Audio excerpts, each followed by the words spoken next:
നിക്കാഹ്. രചന നവാസ് ആമണ്ടൂർ.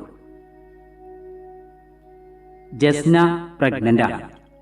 നിക്കാഹ് കഴിഞ്ഞ് ദുബായിൽ പോയ ചെക്കൻ ആഘോഷമായി കല്യാണം നടത്താനായി വരാനായപ്പോൾ പെണ്ണ് ഗർഭിണിയാണെന്നറിഞ്ഞ ചെക്കൻ്റെ വീട്ടുകാർ അന്തം വിട്ട് പിറുവിറുത്തു. മുനീർ നിക്കാഹ് കഴിഞ്ഞ് പോയതാണ്. അടുത്ത മാസം അവൻ ദുബായിൽ നിന്ന് വരും കല്യാണത്തിനായി. എൻ്റെ റബ്ബേ, അവനോട് എന്താ പറയാ നമ്മള്? നീയും അവന് കൂടിയല്ലേ ആ സുന്ദരിയെ വേറെ ആർക്കും കിട്ടാതിരിക്കാൻ പെട്ടെന്ന് തന്നെ നിക്കാഹ് മാത്രം നടത്തിയത്? ഉമ്മയും മോനും അനുഭവിക്ക്. അല്ല പിന്നെ. ജസ്നയെ കണ്ടപ്പോൾ തന്നെ മുനീറിന്റെ കൽവിൽ അവൾ അവന്റെ പെണ്ണായി. ലീവ് കുറവായതുകൊണ്ട് ആഘോഷമായി കല്യാണം നടത്താനുള്ള സമയമില്ല. അതുകൊണ്ടാണ് പോകുന്നതിന് മുമ്പ് പള്ളിയിൽ വെച്ച് നിക്കാഹ് നടത്തിയത്. കൈവിട്ട് പോകാതിരിക്കാൻ ഇണയാക്കി, ഹലാലാക്കി, കബൂലാക്കി. ദുബായിലേക്ക് പോകും മുമ്പേ ആരും അറിയാതെ 1-2 പ്രാവശ്യം അവർ നേരിൽ കണ്ടു. നിക്കാഹ് കഴിഞ്ഞ അവളിൽ അവന് അവകാശമുണ്ട്. ആർക്കും എതിർക്കാൻ കഴിയില്ലെങ്കിലും കല്യാണം കൂടി കഴിഞ്ഞാലേ സ്വാതന്ത്ര്യം കിട്ടൂ. അവളെ പിന്നിലിരുത്തി ഒത്തിരി ദൂരം സഞ്ചരിച്ചു. അവൾ അവനിലേക്ക് ചേർന്നിരുന്നു. പുഞ്ചിരി തൂകി ഇണക്കുരുവികളെ പോലെ പറന്നു. ഇയാള് എൻ്റെ ഭാഗ്യാണ്. ഞാൻ കാത്തിരുന്ന പോലെ ഒരാളെയാണ് റബ്ബ് എനിക്ക് തന്നത്. I love you.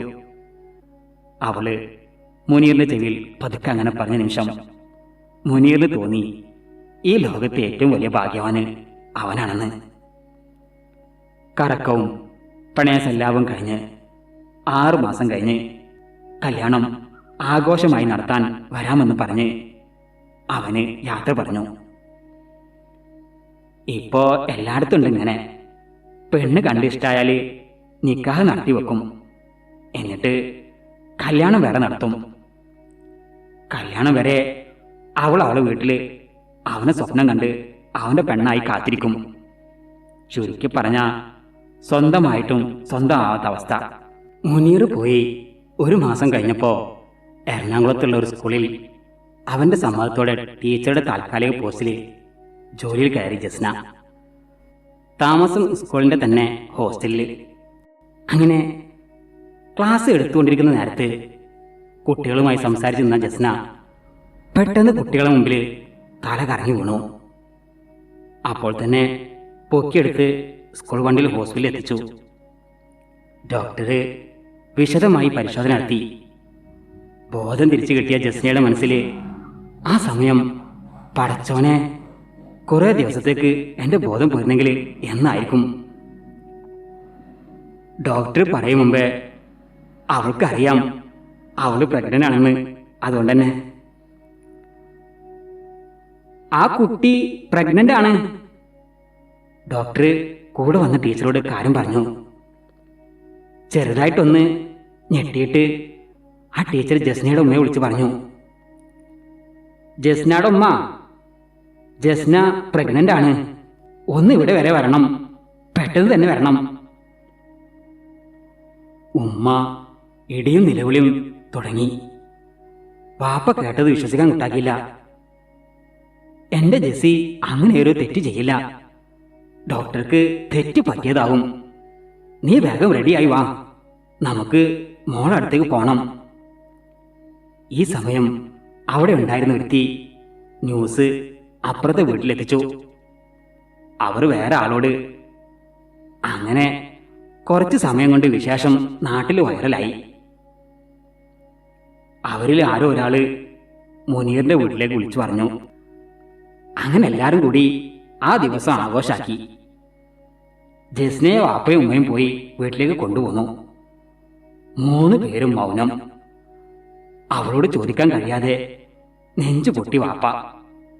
കണ്ണീർ കടിച്ചു പിടിച്ച് തേങ്ങി ഉമ്മ.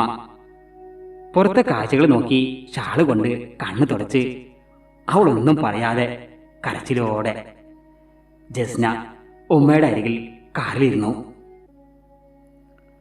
വീട്ടിലെത്തിയപ്പോ ജസ്ന ഓടി മുറിയിൽ കയറി വാതിലടച്ചു. ആ കുട്ടി അങ്ങനെ തെറ്റൊന്നും ചെയ്യില്ല, അങ്ങനെയാ ആ വാപ്പയും ഉമ്മയും അവളെ വളർത്തിയത് എന്ന് പറയുന്നവരുണ്ട്. പക്ഷേ കൂടുതലും എറണാകുളത്ത് അവൾ ആരുടെ കൂടെ അത് കണ്ടവർ പോലും ഉണ്ടായിരുന്നു. ആ കഥകളൊക്കെ ഇപ്പോഴാണ് പുറത്തു വന്നത്. എഡിറ്റ് ചെയ്ത് കളർഫുള്ളാക്കി പുതിയ പുതിയ കഥകളുമായി പലരും വന്നു. കണ്ടാൽ ഒരു മിണ്ടാപ്പൂച്ച, കയ്യിലിരിപ്പ് ഇതൊക്കെയും. രണ്ട് വീട്ടുകാരും വല്ലാത്ത വിഷമത്തിലായി. കല്യാണം വിളി തുടങ്ങി. ഹാളാണെങ്കിൽ ബുക്ക് ചെയ്തു. സ്വർണവും ഡ്രസ്സും എടുക്കാൻ ദിവസം തീരുമാനിച്ചു. ഇനി എങ്ങനെ നാട്ടുകാരുടെ മുത്തു നോക്കും? നാണക്കേടല്ലേ? നിക്കാഹ് കഴിഞ്ഞ പെണ്ണ് ഇങ്ങനെ ഒരു തെറ്റ് ചെയ്താല് അവൻ എന്തായാലും എപ്പോഴായാലും അറിയണം. അവനോട് പറയാതിരിക്കാൻ കഴിയില്ലല്ലോ. അതെ, നിങ്ങൾ തന്നെ വിളിച്ചു പറ. മുനീറിന്റെ വാപ്പ മുനീറിന്റെ ദുബായ് നമ്പറിൽ മിസ് കോൾ ചെയ്തു. അവന് തിരിച്ചു വിളിച്ചു. മോനെ, വാപ്പ ഇതെങ്ങനെ നിന്നോട് പറയുന്നറിയില്ല. നിന്റെ ജസ്ന പ്രഗ്നന്റ് ആണെന്ന് അറിഞ്ഞു. അവള് നിന്നെ ചതിച്ചു മോനെ.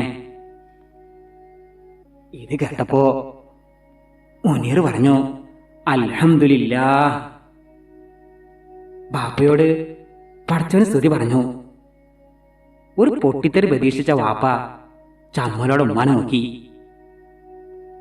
മുനീർ കാള് കട്ടാക്കി ജസ്നാക്ക് വിളിച്ചു. ജസ്ന മൊബൈല് മുനീറിന്റെ കാള് നോക്കി അങ്ങനെ ഇരുന്നു. കുറെ പ്രാവശ്യം വിളിച്ചിട്ടും അവള് ഫോൺ എടുക്കില്ല. ജസ്ന കാള് എടുക്കാതായപ്പോ മുനീർ ജസ്നയുടെ ഉപ്പാടെ മൊബൈൽ വിളിച്ചു. വാപ്പ മൊബൈൽ ജസ്നാക്ക് കൊടുക്കോ? വാപ്പ മൊബൈൽ ജസ്നാക്കൊന്ന് കൊടുക്കോ? മോനെ, എനിക്കറിയില്ല നിന്നോട് എന്താ പറയുന്നത്.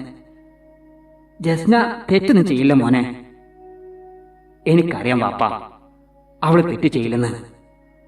അവളെ വയറ്റിൽ ഒരു ജീവൻ തുടിക്കുന്നുണ്ടെങ്കിൽ അത് എന്റെ ചോര തന്നെയാണ്. ഫോണ് ജസ്നാക്ക് കൊടുക്കോ? മുനീർ പറഞ്ഞത് മനസ്സിലായിട്ടില്ലെന്ന് വാപ്പയുടെ മുഖം കണ്ടാൽ അറിയാം. കാള് കട്ട് ചെയ്യാതെ വാപ്പ വാതിൽ മുട്ടി. ജസ്ന വാതിൽ തുറന്ന് ഫോൺ വാങ്ങി. ഇക്ക, എന്നോട് മിണ്ടണ്ട. സമാധാനമല്ലോ എന്നെ നാണം കെടുത്തിയപ്പോ. ഇങ്ങനെയൊക്കെ ആവുമെന്ന് ഞാൻ കരുതിയോ? സംഭവിച്ചു പോയി. നീ ധൈര്യമായിട്ട് പറമുത്തേ. വയറിൽ കൈവച്ച് ഇത് എന്റെ ഇക്കാന്റെ തന്നെയാണെന്ന്. ഒന്ന് പോ കള തെമ്മാടി. അതുവരെ കരച്ചിലായിരുന്നു ജസ്ന. ചിരിച്ചു. ആ ചിരിയില് അവനും ചേർന്നു.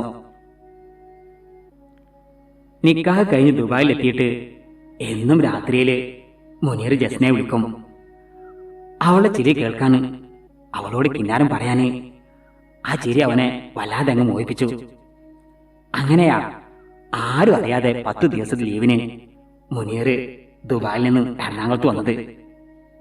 ആ വരവ് ജസ്നാക്ക് മാത്രമേ അറിയുള്ളൂ.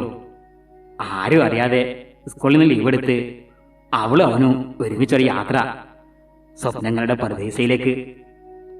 അന്ന് അവന് വന്നു പോയതിന്റെ അടയാളമാണ് ഇന്ന് കണ്ട പുകില്.